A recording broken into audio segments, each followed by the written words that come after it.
You've probably heard the promise, work from home and you'll get your day back. But what if the day didn't get longer? What if, instead of stealing your minutes, remote work stole a piece of you, and you never even noticed until you looked in the mirror?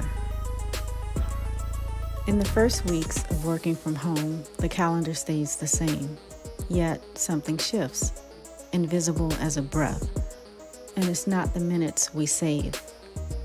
Remember when working from home first became normal? It felt like you'd unlocked extra time. No commute, no rushing out the door, no sitting in traffic wondering why 2 hours of your life disappeared every day.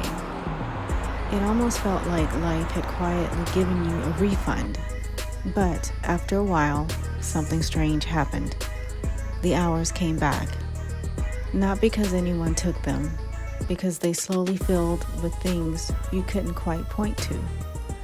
You'd answer one more email, fold a load of laundry, check Slack, make coffee, open YouTube for just a minute. Suddenly, it was evening, and somehow the day still felt unfinished. Psychologists have a name for this. They call it the time budget illusion. When the outside world stops telling us where one part of the day ends and another begins, our minds quietly start filling the empty space themselves. The clock didn't change. The quality of every hour it did. The office wasn't perfect. Most of us don't miss fluorescent lights or awkward meetings that could have been emails. But the office did one thing surprisingly well. It interrupted us. Someone stopped by your desk. You walked to refill your coffee. You overheard a conversation. You left for lunch because everyone else did. None of those moments felt important, but together they created tiny breaks that reset your attention. At home, those breaks disappeared. Now there's just you and a screen that never tells you to stop. Neuroscientists have found that every time we jump between tasks, our brain pays a small switching cost. The cost is tiny, but when it happens 50 or 60 times a day, it doesn't feel tiny anymore. It feels like your attention has been poured into dozens of little cups instead of one deep well. Working from home gave many of us more freedom, but freedom isn't the same thing as clarity. When nobody decides the rhythm of your day, your attention has to do it, and attention gets tired. So instead of one solid hour of focus, we end up with 10 scattered 6-minute moments. We were never short on time. We became short on uninterrupted moments. Think about your desk for a second. Maybe it's 5 steps from your couch. Maybe it's in your bedroom. Maybe you're looking at it right now. It never really disappears. Years ago, leaving work meant actually leaving. You closed the office door. You got in your car. You walked home. Your brain understood the story. Work is over. At home, the story never gets that ending. The laptop is still there. The notifications are still waiting. Even when you're relaxing, a small part of your mind stays on a call. After a while, something even quieter begins to happen. Your days start looking almost identical. Monday feels like Thursday. Tuesday feels like Saturday morning until someone messages you. You stop noticing where work ends and where you begin.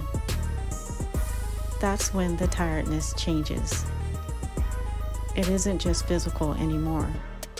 It's harder to explain. It's the feeling that you've been busy all week, but somehow haven't really lived inside any of it. Maybe the goal isn't to escape working from home. For a lot of us, it's one of the best changes we've ever made. We get more freedom, more family time, more control over how we live. That isn't the problem. The question is, what kind of place do you want your home to become? Is it somewhere that only reminds you of work? Or is it somewhere that quietly reminds you who you are outside of it?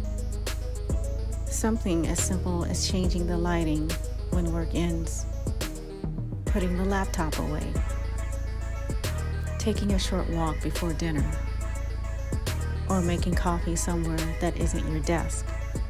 Sounds almost too small to matter. But these little rituals tell your brain a story. They say, this chapter is finished. A new one is beginning. Not because you're trying to become more productive, because you're trying to feel present again. Looking back, I don't think working from home stole our time. I think it quietly changed the way we experience it. The clock kept moving exactly as it always had. But somewhere along the way, many of us became people who were always available, always connected, always almost finished. The good news is that none of this is permanent.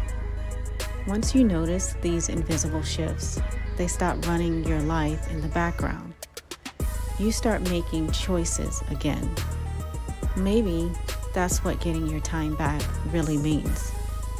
Not adding more hours, just feeling like those hours belong to you again. What's one small thing you've started doing that helps your workday actually feel finished?